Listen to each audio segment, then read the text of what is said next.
আর নজর রাখবো এবার গোঘাটের দিকে। গোঘাটের স্বামীকে খুন স্ত্রীর, পরকীয়ার জেরে স্বামীকে খুনের অভিযোগ সামনে আসছে। প্রেমিকের সঙ্গে মিলে স্বামীকে খুনের ছক কষে স্ত্রী। ঠিক কিভাবে খুনের ছক কষা হয় গোঘাটে, যেখানে স্বামীকে খুন করেন স্ত্রী, এবং এই ঘটনায় গ্রেফতার করা হয়েছে অভিযুক্ত স্ত্রী এবং প্রেমিককে। প্রতিনিধি শুভদীপ এই মুহূর্তে আমাদের সঙ্গে রয়েছেন, সরাসরি শুভদীপের থেকে জানবো। শুভদীপ, ঠিক কিভাবে খুনের ছক কষে স্ত্রী? দেখো, গোঘাটের রাজগ্রামের এই ঘটনা। গত বৃহস্পতিবার কিন্তু বরুণ দাস, পেশায় রাজমিস্ত্রি, তিনি নিখোঁজ হয়ে যান। এরপর থেকে পরিবারের লোক থানায় নিখোঁজ ডায়েরি করে। তারপর তার রবিবার তার দেহ উদ্ধার হয় বাড়ির পাশেই একটি জঙ্গল থেকে, এবং পুকুরের পাড় থেকে দেহ উদ্ধার হয়। তারপরেই পুলিশ তদন্ত করে জানতে পারে যে এই খুনের পেছনে রয়েছে তার স্ত্রী মিতা দাস এবং তার প্রেমিক পাশের গ্রামের যুবক তন্ময় দাস ওরফে তাপস।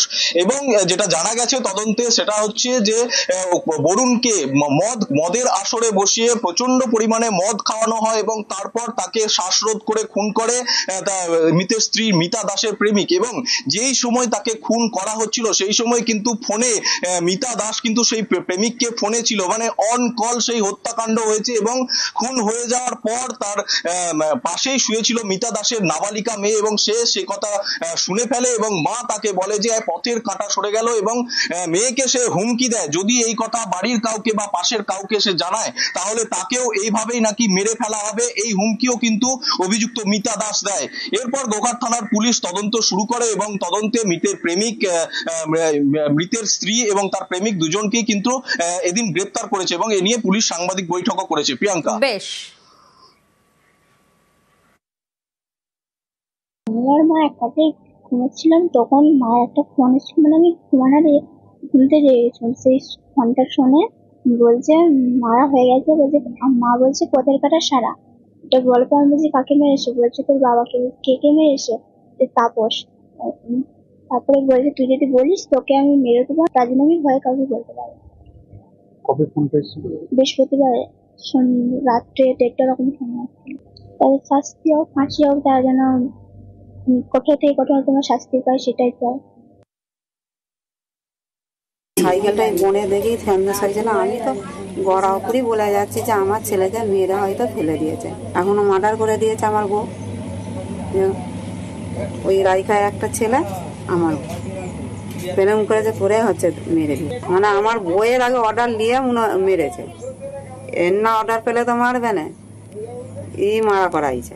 ওই তো অসীম ভাব আছে, যেতে পারছি না। 1 বছর গেলো, আবার ঘরকে এলো, আর যেতে পারছি না। জানছে আমার স্বামীকে সরিয়ে দিই, দিয়ে তাহলে অসীমে চলে যেতে পারবো।